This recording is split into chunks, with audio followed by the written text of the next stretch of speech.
Deuce and Mo, Deuce and Mo, Deuce and Mo. They tell you what they know. Deuce and Mo, Deuce and Mo, Deuce and Mo. The podcast that you know. Deuce and Mo. Deuce and Mo, Deuce and Mo, Deuce and Mo. They tell you what they know.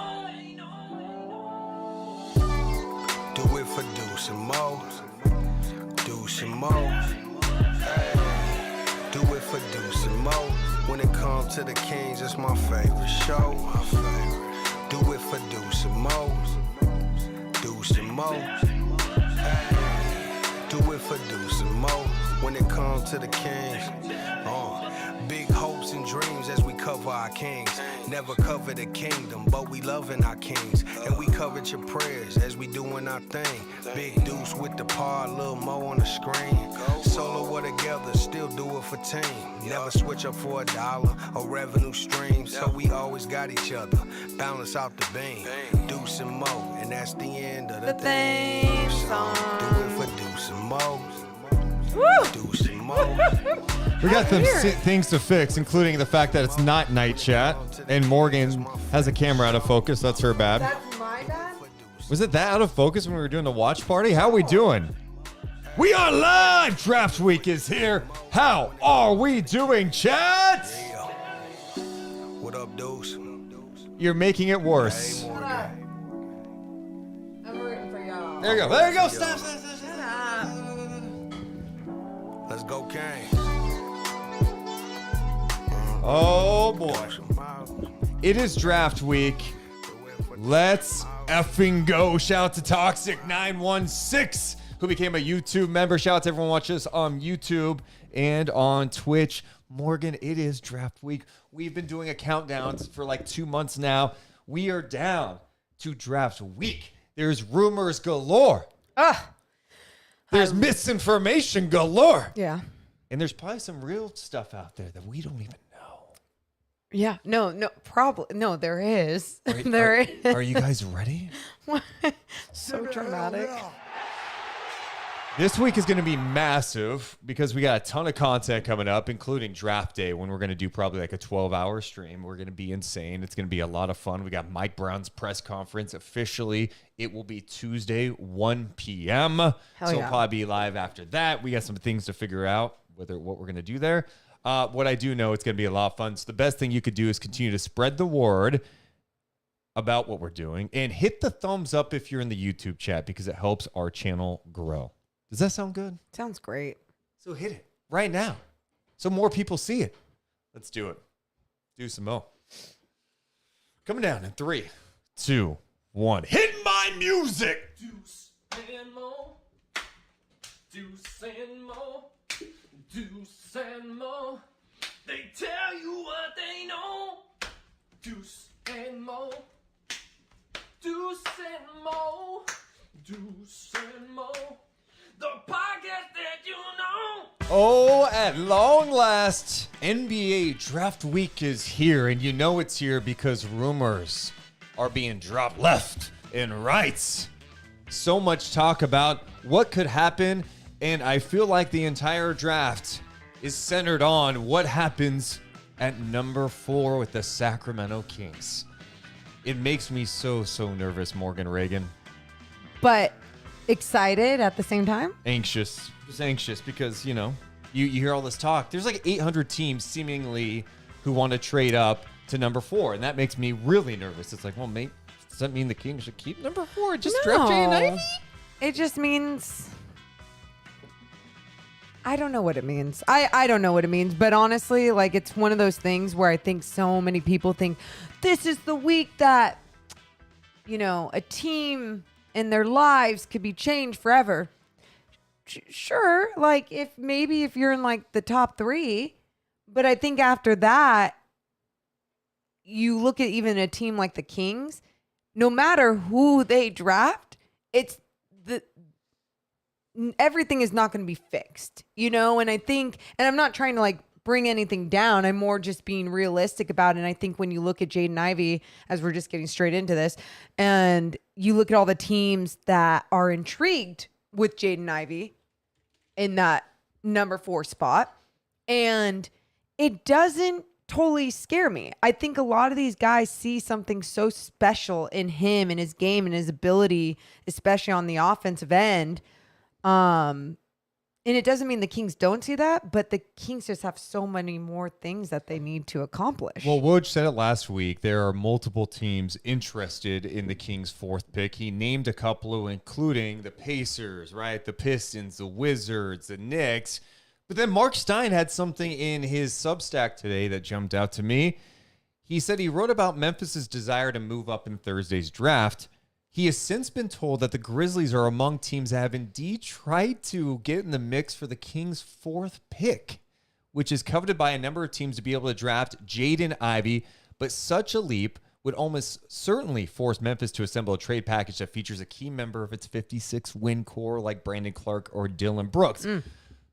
That's crazy. Like, yeah. It is crazy that so many teams, even a team like the Memphis Grizzlies, the number 2 seed, is trying to move on up to number 4. And it just shows you that there's going to be a lot of noise this week. And then Shams put out a piece today talking about the Kings situation. He says that the Kings are becoming increasingly comfortable drafting at 4 in Thursday's draft and have described a steep price for teams behind them in the lottery who are attempting to trade up.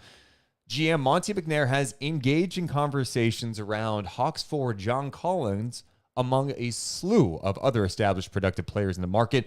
but there has been no involvement of the number 4 pick in discussions centered on Collins, and McNair will ultimately make the decision on the pick according to sources.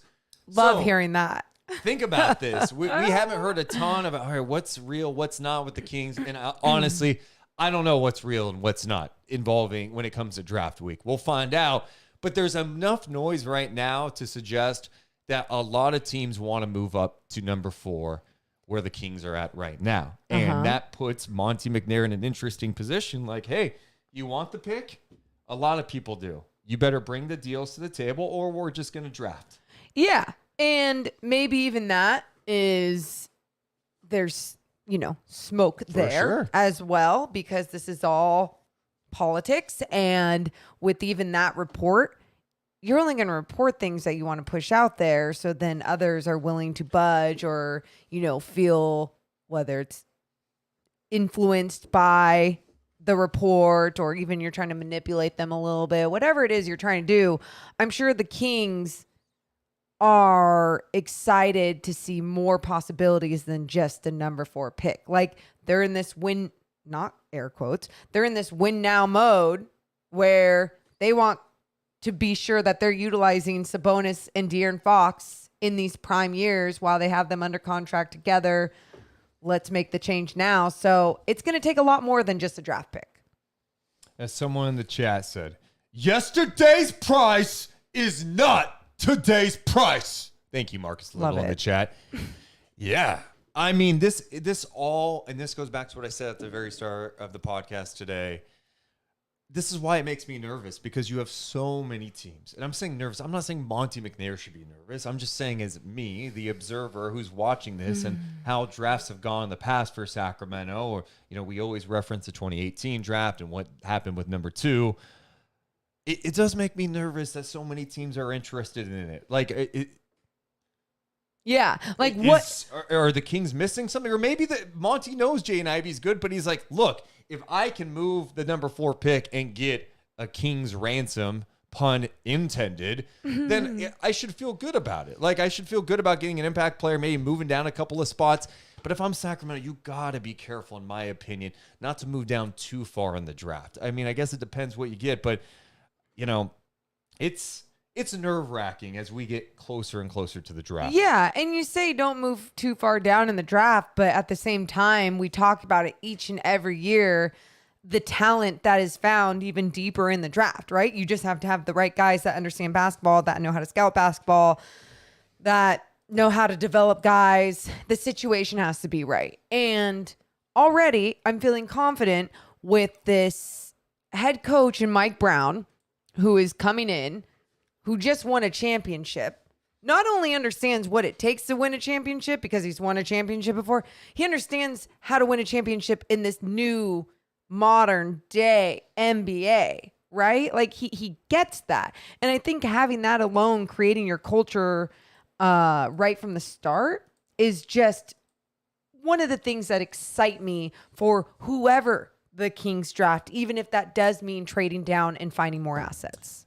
Well, Jaden Ivey's obviously been a big topic of conversation. There are so many fans who like him. There are a lot of teams who obviously like him because so many want to move up to number 4. And then there was a talk last week from Jonathan Gavoni's report that Ivey's camp doesn't really have Sacramento as a preferred destination for their client. Well, Jaden Ivey talked to the media today. Ooh. Our buddy Sean Cunningham was on that call, and here's what Jaden Ivey had to say about the situation in Sacramento and the upcoming NBA draft. I would just say, I actually haven't been in contact with them. Didn't work out for them. I'm kind of just, letting this process just handle itself. If I got drafted there, it wouldn't be the worst option. I can't pick. I'm not the GM who picks the guys, so I'm kind of just, trying to just enjoy this process, and whatever happens on draft night, whatever, I'm just gonna stick with it. They recently just drafted Davion Mitchell. They have guys like Sabonis. Obviously a great guard like De'Aaron Fox. They got a lot of talent. Trying to get some guys in to complement them. I think I fit in anywhere But we're gonna see what happens on draft night. After seeing where the lottery, just the teams that got the earliest picks, I started looking at film of Sacramento.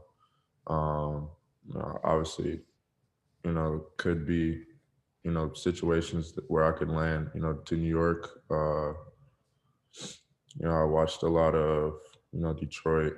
The pieces that they have, young talent. OKC is one I could see myself at. But really all of those teams, I feel like I could see myself at, and we're just gonna see what happens on draft night. And not being in contact with Sacramento, is that a conscious decision? I mean, what is? Can you kind of explain that? It's not a conscious decision. I never really made the decision to not talk with Sacramento. I just kind of happened. So.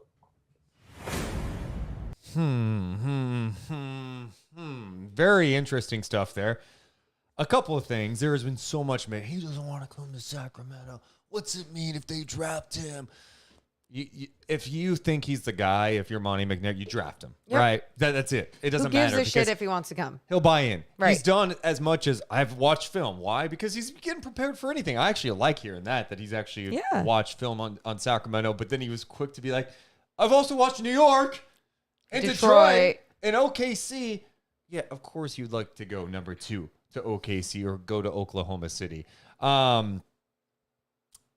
As far as the not talking to Sacramento thing, it just sounds like that might be an agent thing. I don't know.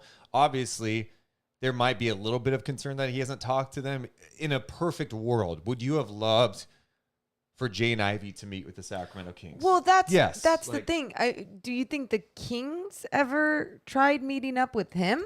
Like, that's what I'm curious to hear about, because why wouldn't they? And the only reason why they wouldn't is because they knew that they were trading that pick and trading down, in my opinion, because otherwise, how are you not doing everything you need to do with that number 4 pick if you're not talking to the main guy that will most likely be drafted there?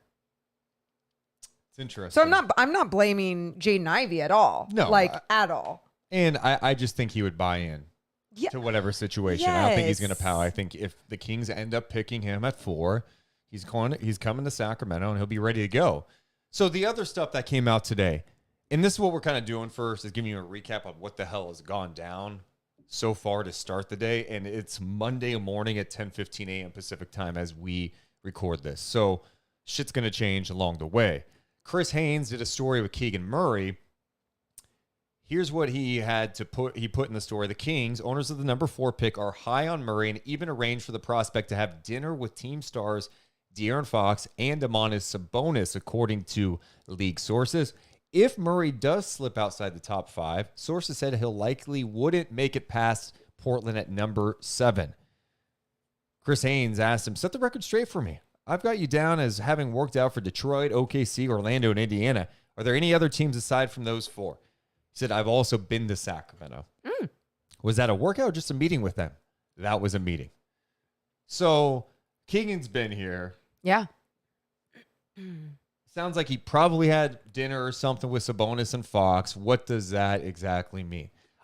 There's obviously interest. And who knows? The thing you have to figure out is, would the Kings take someone like Keegan Murray at 4? To me, it just based on the amount of noise regarding the number 4 pick and teams moving up, I just don't see that. Yep. I think for them, it's if they are there at 4 and they don't like a trade, I personally think they're going to live with taking Jaden Ivey. Yeah, I'm with you on that. I thought this was interesting really quick in our chat. Eric put, I think Monty does things differently. If I remember right, Kings never met with Davion last year either. I'm all in on Ivy. So like if that was the case, we've seen this before. It's like, okay, great. If he goes with Jaden Ivey, doesn't even talk to them. He knows what he's about. He's seen enough film. He's heard enough things. Has talked to enough people, right? That's Monty McNair. If they trade down, it's got to be someone like Keegan Murray. If he were to keep falling, right? If the teams there did not choose to draft Keegan Murray. They're looking for fit. They're looking for personality. They're looking for guys that their main guys really enjoy playing with, because I think that's something that gets lost at times. People always go like, oh yeah, is everyone good? Make talent work. I get it. You can make a whole bunch of talent work. I get that. But you also want to make sure your guys like each other. Why? Well, what do you think all the teams that we've been talking about lately in the postseason have? They have a good culture. They have this buy-in. They have something that the Kings haven't had in a long time. And I think kind of going in that direction isn't a bad idea. And you have a top 10, you're talking about a top 10 pick here, right? If they were to trade down, hoping that it would still be top 10, that it's still going to be a solid piece. And if you could get more because you traded down, you have a lot more that you need to do with this squad. Again, it goes back to how these GMs really feel about Jaden Ivey. Yeah. Right? Because I hear everything you say. Okay. But if Jaden Ivey turns out to be, if we're 3 years from now and Jaden Ivey is a star on another team and Keegan Murray's just like a nice player or whoever they drafted, whatever, that doesn't, what's it mean? Like, it means you passed up on legitimate talent to move down for fit. And because he would work well with Sabonis and Fox, I just don't think you can do that. I think if you're making moves, and it doesn't have to just be one move. We're going to talk about the John Collins stuff in a second, too. With Jaden Ivey, that's what I was going to ask you, too. If it's true he doesn't really want to be in Sacramento, do you draft a guy who doesn't really want to be here in Absolutely. Sacramento? Okay. Who I'm with you. I 100% am with you. It's who gives a shit, because, I mean, one, I know this wasn't drafting him, but Chris Webber didn't want to be in Sacramento. Yeah. You know, and I'm not, that's not the only example. There's a lot of guys that don't want to go certain places and then they get there and Steph wanted to be with the Knicks. There right? you go. Like everyone. Yes, exactly. So I don't care about that. You can make those things work. I just think too, Deuce, we keep talking about star player over fit. Okay. We keep talking about that. Yeah. And to me, a star player also has the ability to play on both ends of the floor. And I'm not acting like Jaden Ivey can't play defense, but even from what we've seen from Jaden Ivey to Benedict Mathurin, who we were watching before this podcast, it's crazy to see the difference of players and where Benedict Mathurin's going to get drafted compared to someone like Jaden Ivey. But Benedict Mathurin has a nose for the ball, has those defensive instincts, the defensive IQ, the Gamble's a little too much. Sure. But that's also youth, where Jaden Ivey, hands in his pockets, down, not super engaged in a defensive stance from the games that we have watched, okay, from some defensive highlights we have watched. And so I'm just saying it's really interesting to me when you have a team like the Sacramento Kings who have the shittiest defense in the world. It's something you're trying to improve, and you've started picking up pieces to improve that. You see how important defense is, especially if you want to go deep in this league, in the postseason or anything at all. You have to be able to stop teams. You have to be able to have defensive players. You have to have that perimeter pressure. Someone in the chat says stars don't have to play defense. Yeah, but you need other players that can play defense for sure. I think Jaden Ivey still has defensive potential. I hear what you're saying. He does. I think for me with Ivey at this point is we are at draft week. Uh-huh. I've seen a lot. I've read a lot. There's a lot of people who love Jaden Ivey. There's obviously teams who see the potential in him, right? Yeah. I've had to check myself a little bit because I don't 100% see it with him. Right. I see all the potential, but that it's not there yet. And I think Jaden, if the Kings do draft Jaden Ivey, he could turn out to be a great player. Could be awesome. I just don't know that he's going to have the impact right away. Yeah. And maybe that's okay. Maybe that's like, who cares about right away? We want to be good for a long time. And if we're willing to be patient, we'll plug holes other ways. We'll get Jaden Ivey at 4, then we'll trade for John Collins with next year's pick or whatever they have to do, and we'll figure it out. Maybe that's the path they take. I personally am to the point, I like the idea of trading down a couple of spots if you can. If you could get Jerami Grant, that would be awesome. Yes. I like Mathurin a lot. The more I watch Benedict Mathurin, I see a guy who could score at all three levels, who can get to the free throw line, who plays with intensity, with passion, seems like a good teammate. He communicates nonstop. He has some issues defensively where I think he gambles too much. But I never watch Benedict Mathurin and go, he's not into things defensively. No. He's not into it. I think he wants to play defense. Part of that desire means something to me. He's strong. He's got some athleticism. With a little bit of discipline, you could fix the gambling, right? And that's why, I see on the chat too, Rob saying, Mo, you've constantly been clowning Ivey's defensive ability. And I promise I'm not clowning it. It's just concerns. And I think he seems like he would be very teachable on the defensive end, like where Mathurin just has the instinct, and then like you make some tweaks and changes and, add your defensive philosophy and you go in that direction. With Ivey, it's like the fundamentals of hands up, and can you move laterally with your hands up? He's athletic enough, but does he have like the conditioning to do that as well? I think he can be taught. So yes, if that is the direction you want to go because you have this fantastic star player with his athletic ability on the offensive end and you think you can teach that on the defensive end, sure, you go with that. I haven't been in rooms with Jaden Ivey to know that, and obviously neither have the Sacramento Kings. Shout out to everyone watching us live right now. We appreciate it. The biggest thing you could do right here, right now to help us, hit the thumbs up button in the YouTube chat. It gets us growing. It gets us in front of more eyeballs on YouTube and the NBA community as we try to build this thing and build our awesome Deuce and Mo community. So make sure to hit the damn thumbs up button. Appreciate it. Thank you. And shout out, we do have a new member as well. Shout out to Anthony, who became a member. Hell yeah. Let me try that again. Give me a hell yeah. There you go. Appreciate you guys. Yeah.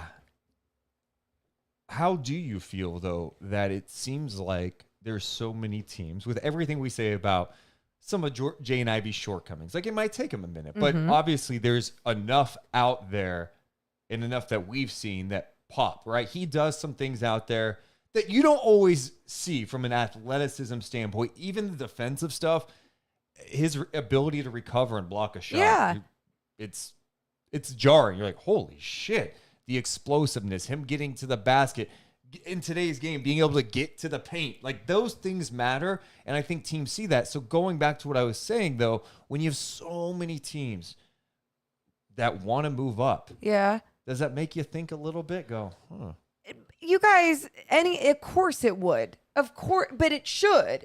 Like, isn't that just human instinct to do that? If everyone's gravitating toward the red jelly bean, I don't know why I thought of jelly bean out of all things, instead of the green jelly bean, you're going to be like, wow, the red jelly bean's probably better. And it is. It's cherry, right? But my point is, it's like that's just going to be something that we automatically do. Our brains are going to go there. But at the same time, I'm not acting like it should come down to fit, because I am with so many others. When you're the Sacramento Kings, fuck fit, right? And you're drafting like, number 4. This is at this point. Exactly. You're not 7. And this is, again, good thing Sacramento moved up in this draft, because if the Kings are at 7 right now, what are we talking about? Yeah. Well, maybe they can move up a couple of spots. Do they have anything? Oh, is there anything?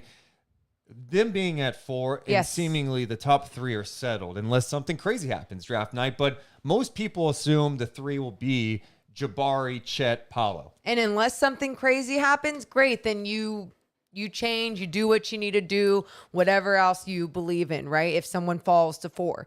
But I understand too, like going for, hey, we need the best player available. But is that best player available going to actually be franchise altering for your team? Or would it be franchise altering to trade down and get more assets that actually make sense? And when I say franchise altering, I just think even making the play-in would be the altering thing for the Sacramento Kings. No, in this first year, and I'm talking about next season. This next season, making the play-in, huge deal. Huge deal. That's the growth you need, Deuce. I know we'd love to see a postseason. They need so much more. And that's why I'm okay with the whole trading down and getting more. Hawk Hater TV says, if all these teams want to move up for Jaden Ivey, why would the Kings want to move down? If everybody else wants Ivey, why wouldn't the Kings? Look, maybe they see something different. I personally, I don't look at Jaden Ivey as can't miss. I see all the potential. So I'm cool with the idea of moving it. But it has to obviously be the right deal. And I think part of it is not dropping too far down, still being able to get a guy that you really like, whether it is moving down again, Keegan Murray or Mathurin, Dyson Daniels. I really like him too. But there's got to be more that you get back. To me, if there are this many teams interested, it needs to be an offer that you can't turn down. Make it sexy. Yes. And that's probably what Monty's looking at is like, look, here's the other thing we have to realize too, as we are just talking through this. I love this because this is, if we had the mics off right now, we'd be having the same conversation. Facts. So it's fun to have it with all you guys. No one really has a feel for what the Kings are thinking. Here's what most people assume. We assume that the Kings are trying to alter their roster to put themselves in a position to be a playoff team next year. Yes. That's what we do now. Yep. We have zero idea who they're really interested in. We think there's some interest in Keegan Murray, but we don't know. Like Monty, I don't think we can figure him out at this point. Yeah. And so that's why we're sitting here speculating like crazy. We don't really know. But in that, not only do we not really know, just hearing Jaden Ivey talk to the media today, and I haven't talked to Sacramento. I haven't been in Sacramento. And then you see a report from Chris Haynes that Keegan Murray had dinner with De'Aaron and Sabonis. Okay, like there's what does that mean? Yeah. And and that's what's fun. We're kind of trying to put these puzzle pieces together, but not getting a lot of like, well, this means that they really like Keegan Murray. Does it? Because just like someone mentioned in our chat earlier, they didn't talk to Davion Mitchell, and then they drafted him, and we were all like, what? Parker in the chat says Ivy moves off ball, though. The cutting with Sabonis would be legit. Yeah, I mean, he does move off the ball well. I think part of the initial issue, a lot depends on the shooting around on that roster because spacing could be an issue in lineups with Fox and Ivy and Sabonis. Guys that don't really stretch the floor too much, like De'Aaron's three-point shot has been right around 30-ish% throughout his career, except 1 year, that 2018-19 season, where it was pretty, I forget what it was, 37-ish? But pretty much has been in the 30s. Like, the shooting would have to get better, I think, to allow you to operate efficiently. That's another reason, Ivy moving off ball, I love that. Mathurin moves off the ball, too. I love seeing that. He's a willing cutter. Mathurin, I trust his shot a little more at this point. I like his confidence, too. I think what you're starting to notice is I really like Benedict Mathurin as we are finally at draft week. Yeah, what day are we at? We talk so much about the Kings moving the pick, moving down. Should we be thinking about them moving up? Like, is that a possibility if Oklahoma City is interested? If OKC's like, look, we like Ivy. We don't want to take him at 2.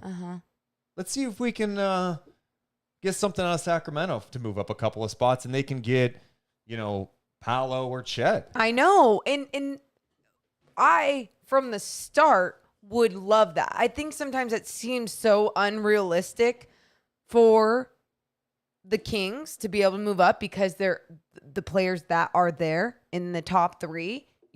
Those teams or I guess not those teams, but from what we hear about those guys, that they are NBA ready and, franchise changing and all these different things. So why would those teams be willing to give up? Well, maybe just like you're saying, maybe OKC does feel that way about Jaden Ivey, but what do the Kings have to give up? What assets do the Kings, not pieces, what assets like, future draft picks?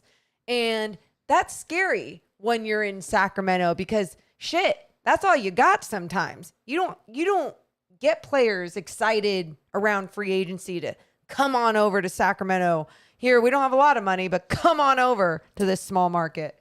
What would be really wild What? if Ivy went 2 and then like maybe Chet drops to 4. Yeah, but that's not going to happen.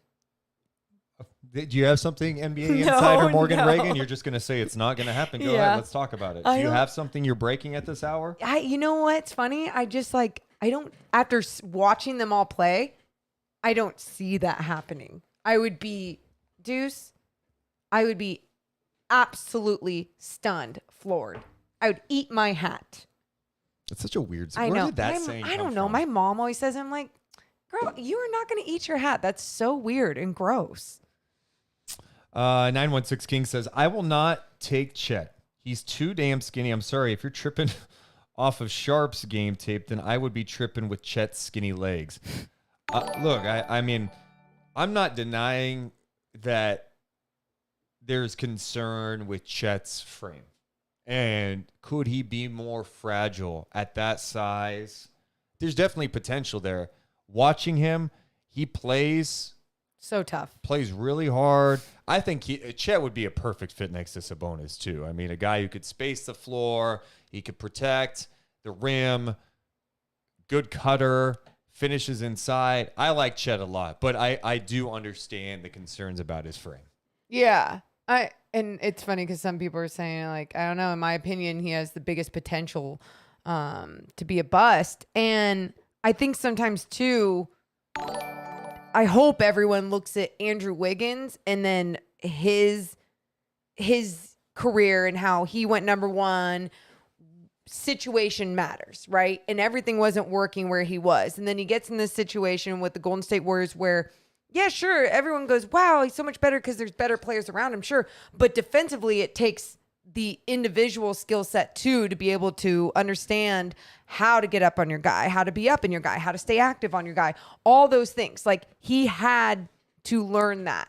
And he did learn how to play so much better defense. And now he's an NBA champion. And I guess my point is just that depending on situation and Mike Brown being there as coach too, like what is the development of these guys going to look like going forward too? And that's why if it was Jaden Ivey, maybe Jaden Ivey can learn how to play some good defense under Mike Brown. I don't know.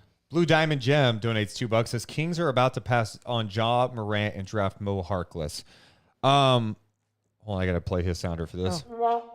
Ooh. One, who is Mo Harkless in your thing? And the Ja Morant comparisons, I there's definitely some Ja there with Jaden with some of the moves, but I don't think they're totally the same player in my estimation. The other thing is Kings fans, the rule is this week. Oh. And I've had to check some people on Twitter about this. You're not allowed to get upset yet. Okay. Fair.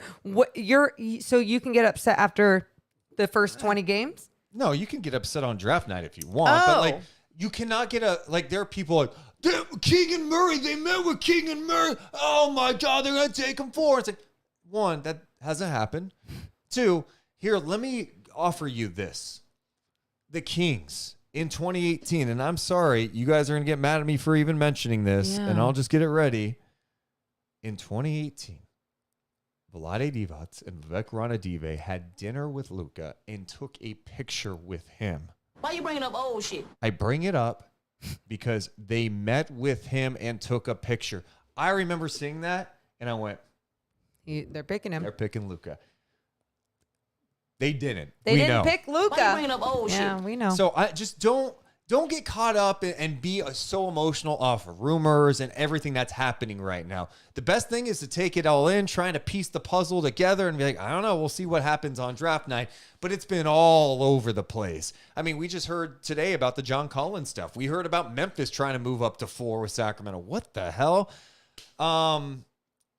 Morgan, we should sprinkle in some John Collins here too. So that was the other thing with Shams. He was discussing that Monty McNair has engaged in conversations around John Collins among a slew of other established productive players in the market, but there has been no involvement of the number 4 pick in the discussion centered on Collins. I was trying to, in my head, come up with, like, what would a John Collins deal look like? I like John Collins. I don't know that it's completely the perfect fit whatsoever. I think he does some nice things at times defensively, but not perfect there. He's shown the ability to stretch the floor sometimes. An athlete, rim runner. Like, there's things I really like about him. Absolutely. He's going to be making a lot of money. And if you were to get him, I think you're at least giving up Harrison Barnes, who's on an expiring deal.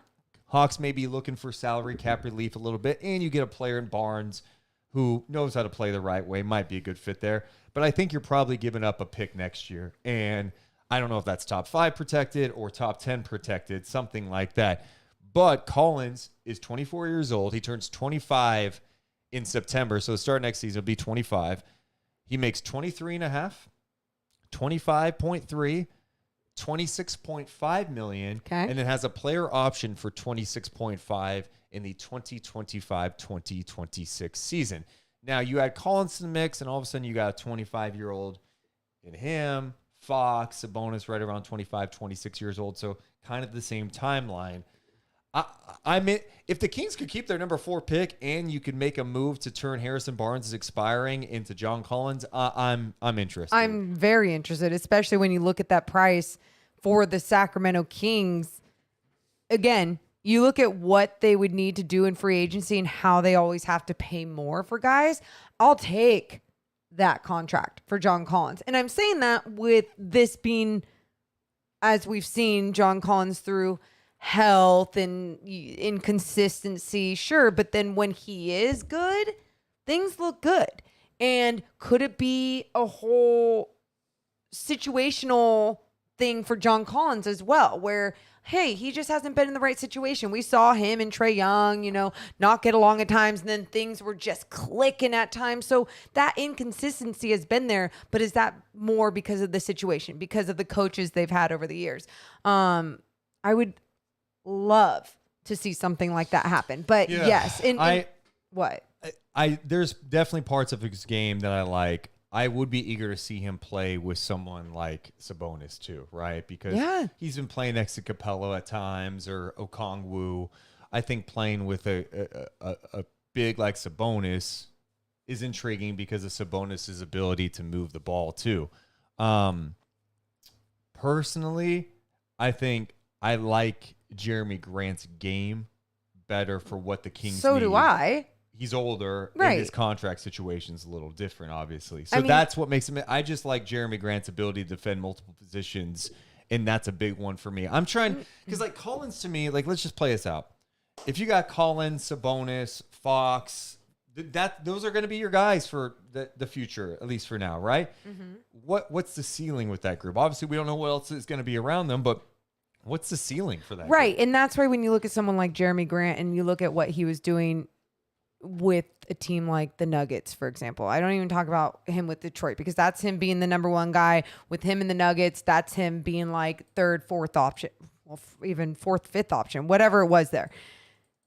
He needs to be that in between, because that in between with De'Aaron, Sabonis, and let's say it was Jerami Grant, and Jerami Grant being out there, shots clicking, he can be that outside threat, but then also on the defensive end, his wingspan, be that long guy, hands in the passing lane, active. He's been there. He gets it. Yeah, that would be great if that could happen. All these things that we are talking about, they seem more doable than ever because the Kings have the number 4 pick.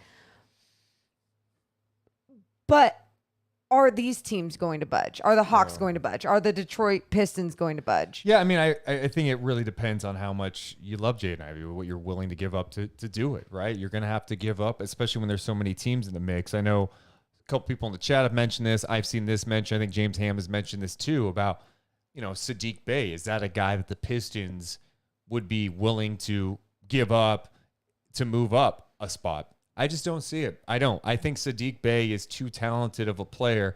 I think they look at it as we want Cunningham, Saddiq Bey, and our draft pick. We're trying to rebuild, and giving up Saddiq Bey, they want Saddiq Bey to be a part of that. And I just don't see them giving up Saddiq Bey in that deal. Yeah. Could be wrong. And I see someone else saying, Jerami Grant is extremely overrated.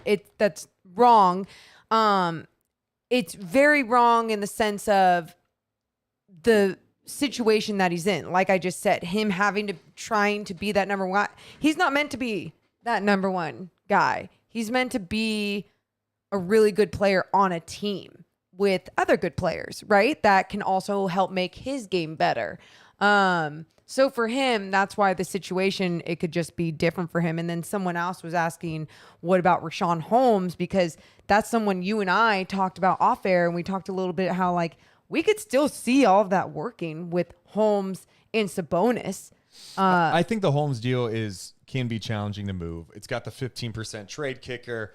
Richaun had a really, really challenging year last year, from injuries to the personal stuff to the Sabonis deal. Zero rhythm whatsoever. Right. It was a bad year for him, flat out. I mean, he would say that. I still think he can contribute, but there's so many factors. Like, can you pay a guy what he is making, 11-ish million, I think it is, when his role could be maybe playing 15 to 22 minutes a night?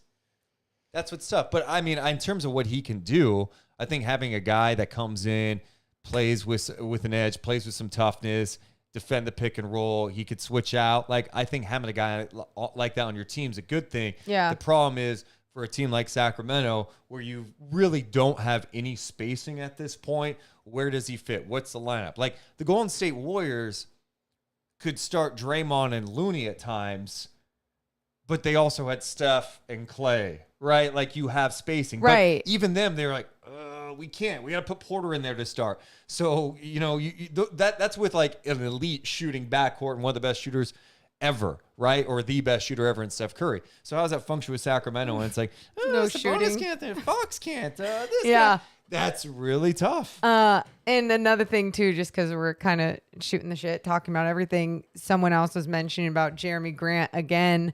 And it was Charlie saying, yeah, but the issue is Grant thinks he should be the number one. And it's clearly stated that he wants that type of role. Absolutely. But you guys, it's just like with a lot of these players, I'm huge on player empowerment. I am huge on, just giving a lot of the players like understanding, listening, collaborating, and going in on what they want as well. But I also believe that there's a lot of players that need to be managed and helped and coached into the role that they should actually be playing. We all might want to play quarterback, but really you should be playing, running back or something else. So although Jerami Grant wants to be the number one, sure, be number one on a shitty team or be in a different role on a team where you can actually perform better. One, I don't think Jerami Grant has ever publicly said, I want to be a number one option. Maybe I'm dead wrong on this, but I've mentioned this on the podcast before, and here's my feel on this. Jerami Grant, when he was in Denver, was the third, if not fourth option, and they had Jokic, Murray, Porter coming on. He wanted to do more than stand in the corner or cut. He wanted to do more than that. In Detroit, he was in a situation where, by the way, got offered the same amount of money by Denver, chose to go to Detroit to be with Troy Weaver, and the guy he knows really well. That too. And it allowed him to be more of the guy. They didn't win a lot, but he showed that he's capable of more, right? He can handle a little bit. He could do some nice things defensively. We knew that, but I think he showed some more flashes of what he could do as an offensive player. I think really with Jerami Grant, it's the in-between, right? He probably shouldn't be your fourth option where he's just chilling in the corner. He's not a number one. I think what Jerami Grant wants is to be involved. I think he wants to have some involvement in the offense, and I think he could get that in Sacramento. That's how I look at it with Jerami Grant. There's other challenges there with his contract. Are you going to extend him? A lot of things going on. But I really like what he could bring to the Sacramento Kings. So then again, I could be way wrong too. That's what's fun about this. No one knows anything. We know as much as we can, but who knows what it'll look at. And I know some people in the chat are mentioning about Keegan Murray. I think now that we are here at draft week, I would be very surprised if the Kings, they get to number 4, they don't trade the pick, and they select Keegan Murray. I just don't see them doing that with all of the reported interest in the 4th pick, with all these teams wanting to give. It doesn't make sense to me. Right. If there really is that much interest in the number 4 pick and that you hold that golden spot to so many other teams, you better be looking to find ways to make your team better with multiple assets, with multiple things happening, because this Kings team needs multiple things. It's not like I saw someone put like a Jaden Ivey next to Luka Doncic kind of graphic, and they're like, you gotta pick Jaden Ivey. It's not the same thing. I could be completely wrong, but I'm gonna say I'm probably not. I don't see him being this generational player, okay? Because if he was, then he'd be going 1 or 2, right? I mean, Yeah, most likely. the Luka stuff is not. Yeah. Well, I say same. most likely, but then you see where Luka went. But anyway, I guess my point is it isn't the same from what we've heard and what we've seen. Let's get some love to the chat, including our guy Chase, who just became a member on YouTube. Give me a hell yeah. Thanks, Chase. We got a shit ton of people watching. It's the NBA draft week. The biggest thing you could do right now, if you're watching us live, hit the thumbs up button right now. I'm going Let's to challenge go. you right now to hit the thumbs up button so we can continue to build this thing. That should be at like 250 thumbs up by now. It doesn't cost you a thing to hit the thumbs up. Okay. NBA old boy with Zen Master. What a username. Deuce said that Grant can either be a number 1 on a shitty team or come to Sacramento. OMG, hilarious. What? Did not say that. Did not say we need to really understand. Listening comprehension is a skill. I was saying he could be. No, he's gonna go on me. I'm gonna go on him. He was like the 4th in Denver, number 1 in Detroit. Is there an in between? And I think there would be with Sacramento. That's exactly what I said. And by the way, with Sacramento, I think so many people have this vision of like, you have Sabonis and Fox, no matter what, you're 1 and 2. If you add another guy and you have 3 players that can all contribute on so many different nights, especially let's say when someone's shooting is off or when their legs are fatigued. I'm talking about like De'Aaron Fox going downhill or something. It's like you need multiple guys. And I think sometimes people get so weirded out, like he's got to have the ball in his hands most of the time. It's like, no, you guys, basketball is played with 10 guys on the floor, but 5 guys on your team, right? And when you play it the right way and utilize all the players, whether it's off ball, whether it's with the ball in hands, whether it's with the pass, whatever it is, it's this beautiful masterpiece. So why can't this team create that if they get enough good, solid basketball players on their team? Steven was just mentioning that he thinks Jerami Grant's a perfect 3rd option. He absolutely is. I mean, Fox, Sabonis, who's 1, 2 there. Right. But if Grant's your 3rd, I like that for Sacramento. And I get more excited about what he can do defensively as well. Shout out to Mar, who just donated $2. He says, hi, is Davion Mitchell tradable? I say no.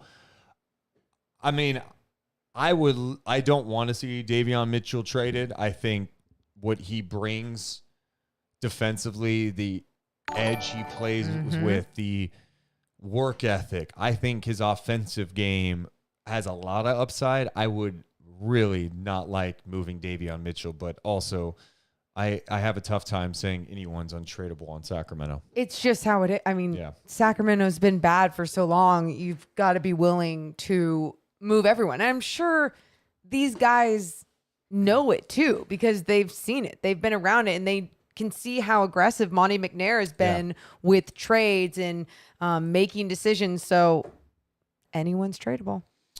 A shout out to another new member. We got Trevor, who just became a member. Appreciate all the love right here on Draft Week. Give me a hell yeah.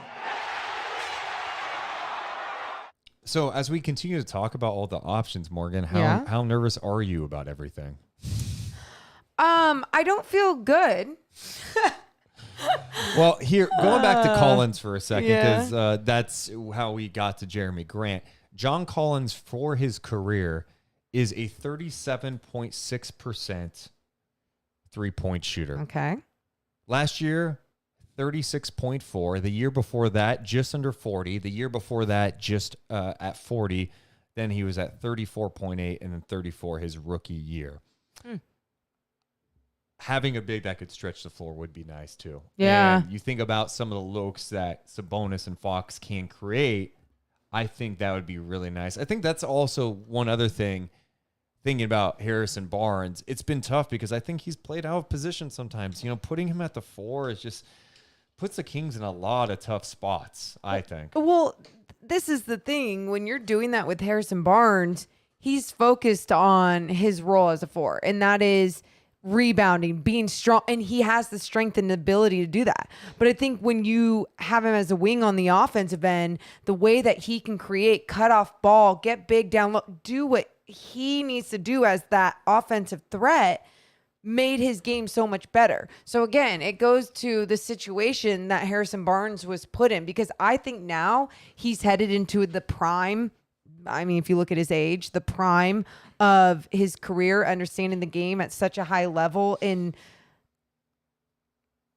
he just needs the entire squad to be. He needs to be a wing. He needs to be a wing. I'm just thinking about the situation for Harrison Barnes. Yeah. He needs to be a wing. Let's stop with the bullshit, shoving him down low, because it's just not enough for him. And I think when you're on the Kings too, you're asked to do everything instead of being really good at one role. Also in the chat, Brando says, my girlfriend broke up with me and I find you guys very therapeutic. Oh, thank you. And don't worry, you'll be fine. You'll find another partner. What if he deserved it though? It's Well, I mean, it is possible. Are you the asshole? What'd you do? It's very possible. I just assumed he was the good guy. Oh, What'd man. you do? So we're talking about some of the teams that we know of that are interested. Indiana is another team that's been talked about. There's been some talk that Indiana not only wants to move up, but that, you know, they've talked to other teams trying to move on from Brogdon and Turner.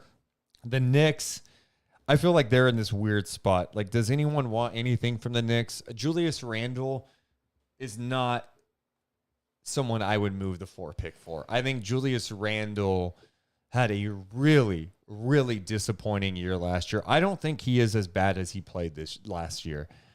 But I don't think he's as good as the year before. Yeah, I don't think the shooting is. I Right. think from a 3-point shooting perspective, it's definitely not. And he didn't look like he wanted to be in New York last year. I do like he plays tough. I get it. I just could not move the 4 pick. And then you move down to whatever where the Knicks are. I just couldn't do that one.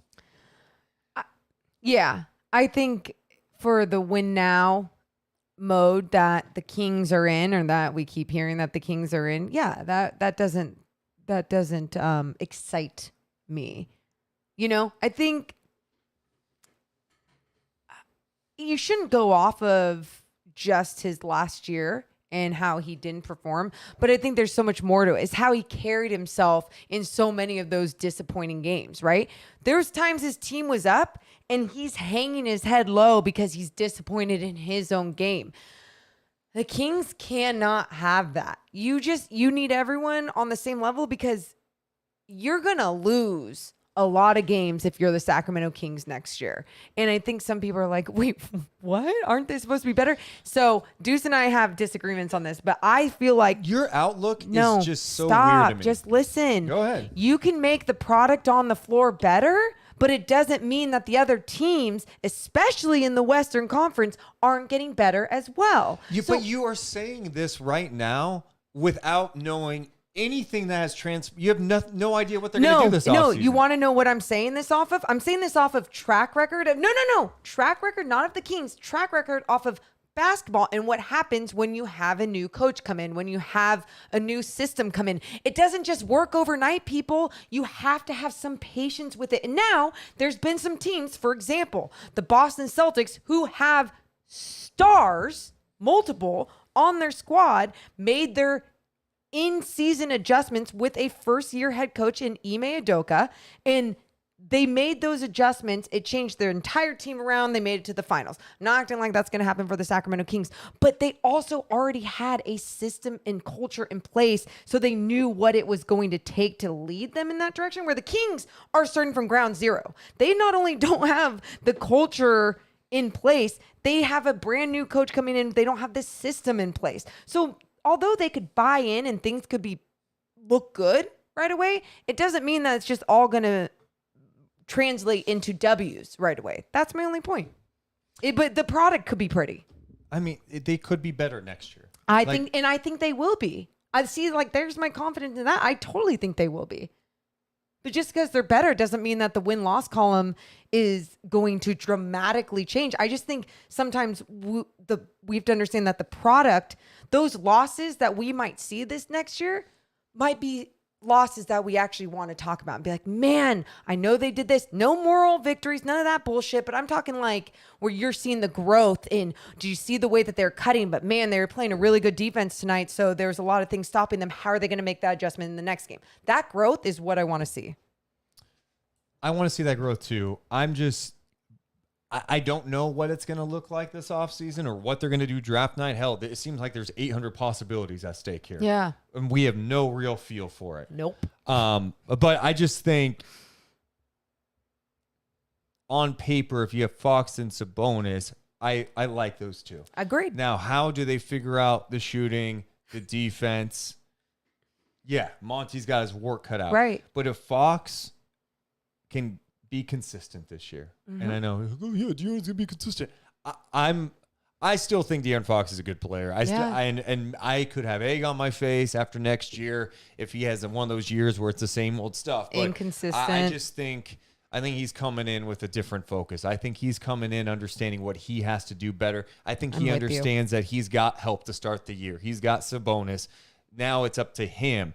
Like the Kings, to me, if De'Aaron plays at the level I think he can play, they're going to be a lot of fun. Agreed. And that's consistent, right? That's being ultimately so engaged on the defensive end every possession because your team doesn't have to depend on you only on the offensive end. Like that's what you want to see, right? You want to see it on both ends of the floor with him, and he's capable of doing that. Yeah, I'm excited to see a better product next season. What? It's just there's so much going on. I love that all these NBA reporters go, okay, we've got this intel. We're gonna wait till Monday of draft week to start dropping it. I mean, we haven't even mentioned the Kyrie Irving dynamic. What's going on with him and the Nets, where they've reached some impasse. He could opt in next year, but it sounds like they're not on the same page. The Lakers, Knicks, and Clippers are interested. I'm like, how the hell are these teams going to make it work? And it seems like some of these teams always find a way to just make it work, but Kyrie could be on the move. And if you're Brooklyn, it's like you're in such a tough spot. A couple of years ago, you put together KD, Kyrie, and Harden thinking like, oh, we're going to win championship after championship. And it's been a complete mess.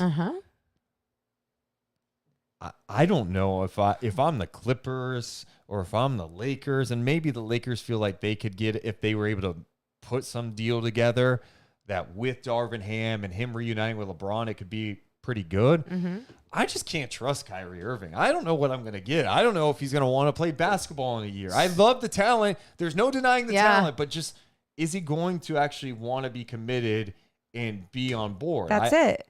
And it's okay to have that view of Kyrie because that's what his track record and what he's done on every single team, whether you want to call it drama or you just want to call it Kyrie and his personality, however you want to put it, there's always something. And so if you're willing to deal with that something, then sure, make the deal. Make something happen, because what he's capable of doing on the floor when he does play, magical, just incredible. The way that he can score the basketball, the way that he can see the floor. I love his game, but he couldn't even play that much last year. Now that was under different circumstances. So what are you going to see in this next year? Just bank on him being healthy and obviously being able to just play every game because restrictions are taken away and everything.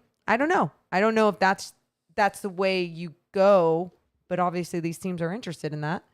Scott, appreciate the $5 donation on YouTube. Thanks, He says, thanks for the continued great coverage. I plan on watching with you guys on draft night. Will you be pre-announcing the picks if they are leaked on Twitter? This is a question that I was actually very surprised with how many people are bringing this up. I can't remember what we've done in the past. I feel like here's how I and I'm not saying we have to do it this way, and I'll ask the people watching us live, I guess. My view on this is if we're hosting an NBA draft party. Yeah. And we're on, by the way, via the internet. Yeah. On YouTube and Twitch. Shouldn't we cover it? Because everyone's online anyway. Are we just going to be like, no, I know Woj and Shams are tweeting trade after trade after trade. We're going to wait for it to be officially on ESPN. No. Personally, I think when it happens, let's talk about it. And That's I know what we some did. people don't love that, but I think that's the play. Yeah. And if we didn't do that, that's what we're doing this season, this NBA draft party, because it gives you more time to talk about it too. And we'll have our NBA draft guru, Bryant West, talking about it as soon as the pick is in, every single player. So we get to hear little breakdowns of how they can contribute to each team and everything. But yeah, that's definitely how we're going to do it. And what? We're going to take a pause here. I have to go to the bathroom. We'll cut this in the audio version right here. Okay. Tinkle time for Deuce. Yeah, let's see.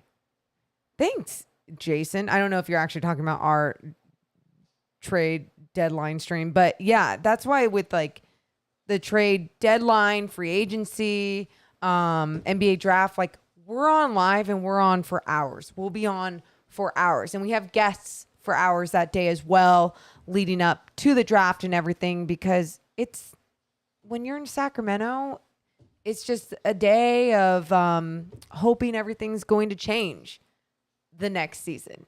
Now, I think the difference of the last couple of years, it's like, oh, is that pick, is that player going to be that franchise changing guy? Or is this going to be the year that things change because of this guy and his mentality or whatever it is? This NBA draft is like, is it going to be so franchise changing because they trade the pick and somehow create multiple assets within this? I don't know, but I feel like that's what makes this day so exciting for the Kings this Thursday. Holy shit, it's right there. Wow, I love that you guys are still talking about Jerami Grant.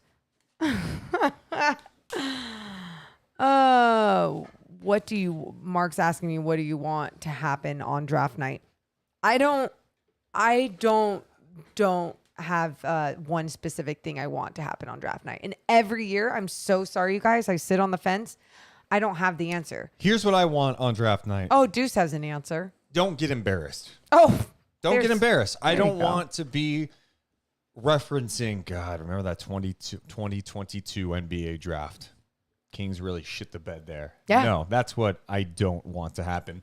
We got more coming up on the podcast, but we should mention that today's podcast brought to you by our friends over at the Detail Pros of Sacramento, Morgan Reagan. Yes. So for Father's Day, I bought my dad an express detail, and he said it's one of the best details he's ever had. And that was just the express detail. There's so many different options, whatever fits your financial needs. But Nick, the owner of the Detail Pros, is just a fantastic human with a fantastic business.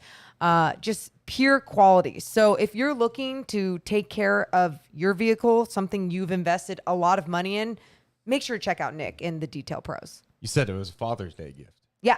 What's it like having a dad? Is that interesting? Or? No, it's good. It's good. I like it. That's cool. Yeah. That's cool. Well, what do you want me to say? I know you don't have a dad really, so go to their website, thedetailprossac.com, select Deuce and Mo in How Did You Hear About Us?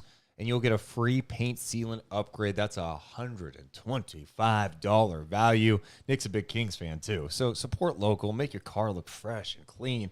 Take care of your vehicle. Head on over to thedetailprossac.com. Oh, and can I just say we might have a detail giveaway on draft night. So I know. We're also presented today by our friends over at rate.com/Sean Stanfield. If you're looking to purchase a house right now and you're trying to figure out, can I afford it? These interest rates are kind of changing. What's it mean? I don't understand. Do I have enough money? I've never bought a house. Just hit up Sean. He is your guy that can walk you through the process in this ever-changing landscape we're in. Things are changing, and it's changing fast. So you definitely want to work with someone who knows what they're doing. Sean, I've known for over a decade. He's helped multiple of our podcast listeners with their house, finding a house. Some have refinanced in the past. You can go ahead and go through him because he will walk you through the entire process. Hit him up today, 916-276-7563. That's 916-276-7563. Or go to his website, rate.com/Sean Stanfield. Thanks so much to our friends over at Guaranteed. Rates. Guaranteed. Rates. Rate. All right, back to the pod. Back to the podcast. Keegan Murray, if he is there for Sacramento, I mentioned I don't think they're going to take him at 4. If they do take him and they move down, would that excite you? I am like the worst person with this stuff because honestly, nothing excites me until wait, hold on. Before you shit on me, hold on. Just I'm like such a wait and see person. But what it would mean if the Kings move down to draft Keegan Murray, who I really do like his game, it would mean something else is coming. It'd mean there'd be another piece to this. And that's what I would like. Yes. Yeah, I think Keegan is going to be a good player in the league. And he does a lot of things well. I understand the questions regarding what he does offensively because he does like to post up a little bit. And like that's probably not going to be his role, especially if it was in Sacramento. Right. Like how is he going to handle that? But I just think you could put him in multiple roles or whatever you want and he can give you something. Some people aren't sure if the scoring ability is going to translate to the next level, if he's going to be as effective there. But he carried a lot of the offensive burden. I mean, he was the guy that was getting buckets, scoring. Yeah. And they didn't have like a pure point guard, right? Someone who could feed it into him when he was posting up, someone who could hit him on just a nice cut through the paint, you know? So again, it goes to college basketball and the situation that was going on there as well. But with Keegan Murray, I think some people have used the word soft, aloof, you know, like whatever just because he's not the most athletic guy out there, not the quickest one out there, there's still ways that he even recovers defensively that I find so impressive. And I think that just goes to his smarts, his basketball IQ. I love a guy with that type of mindset that he does have. But yeah, there's still a lot of questions regarding the way that he does move on the offensive end as well, especially if he'd have to be pushed out to a wing. Is he capable of growing in that position? Most likely, but that's going to take a lot of like physical work with, you know, like his footwork and his quickness. I just think for me, I've said it before. I think Keegan's going to be a nice player in the league because he's just a smart guy. He's smart defensively. He's a student of the game. Mm-hmm. There's a lot I like about that. I just think I would take a bigger swing. If you do move down, that's where I'm more looking at someone like Mathurin. Benedict Mathurin, You know, someone in the chat, I think Eric was mentioning Sochan, and that's one guy that the Kings have worked out. You know, they have met with some people, but they have not worked out a lot of guys. I mean, they've worked out a lot of second-round talent, but we've heard this before during the draft process with the Kings because breaking news had been in the lottery for a long time, where some guys don't want to work out for them. And I wonder how much of that is real at this point this year. Like, did Ivey turn down a chance to work out in Sacramento? Did other players in that range? Dyson Daniels was supposed to come into town and work out. He did not work out with Sacramento the other day. Now, is that because they went, well, his people are like, we're comfortable. We know we're going to get drafted somewhere between 5 and 8, 5 and 10, and we're cool with that. We don't need him to keep working out. Let's just get ready for draft night. Yeah. That's possible. I don't think it matters a ton if a guy works out for you or not. I think nowadays with all the information that teams have, I mean, think about all the information that fans have at this point, the amount of video resources and advanced stats and metrics that everyone has access to. In the NBA, they've been watching these players for a long time. they've talked to a ton of people, coaches, family, people associated with them, or they know people who know them. I think these teams have a pretty good feel. I don't think working out is a make it or break it, for a player. Now, are there second round talents that you've been watching, then you get a good glimpse of during a workout? You go, you know what? There's something there. I'll take a swing on Or that. the way that they listen. Yeah. I mean, now, would it be nice if the Kings were able to meet with every prospect and interview and get a Would be nice. For sure. I just don't necessarily think it's like, man, they didn't work out or meet with them. That's not good. If you are able to change your reputation as a team, you're able to get some of these guys in. But when you're the Sacramento Kings and have missed the playoffs for 16 consecutive years and it's been constant turnover, a lot of these agents are going to be like, we're good. We'll just wait and see where we land. And it makes sense. So how do you fix that? Culture, consistency. Like, so how do you feel about them being able to work out or not working out some of these top prospects? It doesn't bother me only because the Kings are where they're at. Change your reputation and things will be different. And when that happens and more people are intrigued with Sacramento, it will be a great day. But they're far from that. They're far from that from free agents. They're far from that from draft prospects. Like, they don't have, the only thing that they have exciting going for them this season, not the only thing, but like, if I was a player, I'd be like, oh, playing with a passing big like Sabonis, a smart player, I'd be like, that could be fun. Yeah. Oh, a new head coach, and Mike Brown, who just won a championship with the Warriors, that could be fun. Their development, their coaching staff that has a good reputation with developing guys, that could be fun. There's certain things that I look at that could be intriguing, but the most intriguing thing, you guys, is like a winning culture. I think the other thing is it's just changed a lot over the years, right? Where the agents definitely have more power. Definitely have more power to decide what they want to do with their guys. Obviously, it's like, hey, don't work out there. We're not. Yeah. Don't. They want you, they could draft you. We're not working out there. Or hey, we're doing this based on a strategy. But the other thing is, you're seeing more and more of these agencies put on pro days and inviting teams to come out and see them in that situation where they're kind of controlling the environment, right? They're controlling the elements of what they want to show because they want to put their guys in the best position possible. Workouts are so tough to gauge sometimes. I think a lot of times with draft workouts, it's not so much that teams are looking for perfection. A lot of times you see some of these workouts and the players don't always look great because they're going from city to city. Yeah. And, traveling all over the country. Like, hey, I'm in Indiana one day. I'm flying over to this area. And then I'm going to Portland. And you're bouncing all over the place. Your body's tired, mentally exhausted. You're meeting with these teams. You're trying to still work out, get your workouts in, get your recovery in, all those things. So when teams meet with these players and put them through workouts, a lot of times it's just to see upstairs. Like, how are these players able to fight through the exhaustion of going through it when they throw different things, when they're super tired.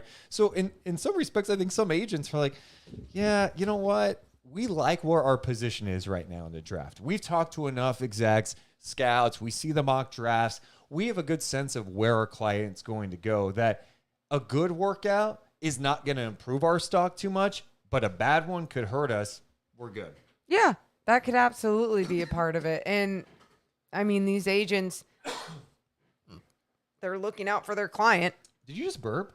Was that a burp? That wasn't a burp. What was that? That was just like my throat. Or that was just my mouth. I mean, that wasn't a burp. I would burp. Why would I care? Yeah, you kind of burp.